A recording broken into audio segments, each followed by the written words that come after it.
Plata Mata. Ang oro plata mata ay salitang Kastila na ang ibig sabihin ay gold, silver at death. Sa Tagalog, ginto, pilak at kamatayan.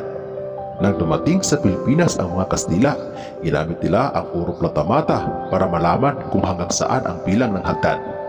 Marami ang nag-aakalang ang oro plata mata ay isang pamahiin, pero ang totoo, ito ay mula mismo sa mga dakilang arkitekto sa Europa, kung saan sila ang nagsipagtayo ng mga infrastrukturang hanggang ngayon ay buo at maganda-ganda pa.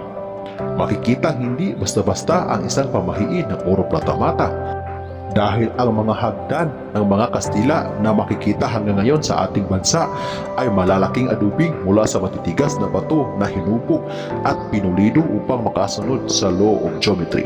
Ganon din ang pagkakamada ng mga bato sa paggawa ng hagdan.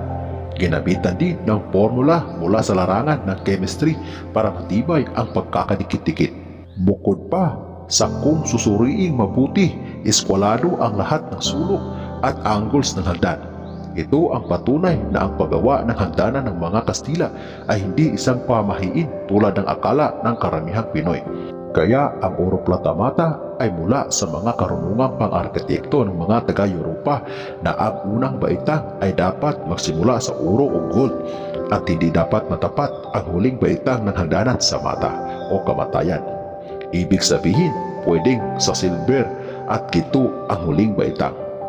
Ang oro o gold ay para sa masaganang buhay at ang plata naman o silver ay para sa maswerteng negosyo, habang ang mata naman ay katumbas ng kamalasan sa buhay. May isa pang katotohanan kaugnay ng oro plata mata na hindi lang sa paggawa ng hagdan ito ginagamit ng mga dakilang arkitekto. Mayroon pang gamit ang oro plata mata at ito kung paano iayos ang chairs o upuan sa bahay o maging sa opisina. Gusto mo bang kumanda ang takbo ng iyong negosyo? Kung gusto mo bang kumita ng malaki, huwag malugi, bumagsak ang business at mawala ang mga kamalasan? Mula sa pintuan, ang unang hakbang ay oro. Ang ikalawang hakbang naman ay plata, hanggang kung saan nakalagay ang chair sa office table. Kapag ang huling hakbang ay natapat sa mata, baguhin o i-adjust mo ang table at chairs. Ang paraang ito ay hindi lamang para sa mga empleyadong may office table, kundi mas dapat itong gawin ng mga may-ari ng negosyo upang hindi malasin ang takbo ng kanilang negosyo. Walang mawawala kung susubukan mo, pero ang pagkalugi at pagkabagsak ng negosyo ay hindi lamang kita ang mawawala, kundi maging ang hanapbuhay ng mga namamasukan sa kumpanya.